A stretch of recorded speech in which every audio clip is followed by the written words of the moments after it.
আলিফ, আজকে তোমাকে আজকে বাসার থেকে টিফিন দিয়ে দেই। না দেই, তুমি দেখো মজা আছে, তোমার মজা মজা টিফিন নিয়ে আসছে তোমার বাবা, তোমার বাসার থেকে দিয়ে দিই। হ্যাঁ, তোমার আজকে এই বিস্কিটটা দিয়ে দিই, এটা নিয়ে যাও। না আমি এটা নেব না। এই দেখো অনেক মজা বিস্কিটগুলি। না আমি এটা নেব না। এই চিপসটা নাও তাহলে। এই যে কেক, কেকও নেব না। দেখো বন্ধুরা কত রকমের খাবার ওর আব্বুর জন্য নিয়ে আসে প্রতিদিন রাতে, অথচ বাসার টিফিন ও একদিনও নিতে চায় না, ও প্রতিদিনই চায় দোকান থেকে নিয়ে যাইতে। তুমি কি খাবা আজকে, কি নিয়ে যাবা?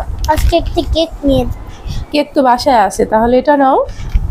এই কেক ভালো লাগে না। এটা ভালো লাগে না? না দেখছো বন্ধুরা, তোমরা কে কে এই রকমের করো অবশ্যই কমেন্ট করে জানাবা। দেখছো, দেখি সরো, যাও, চলো স্কুলে চলো, চলো। এই যে দেখছো।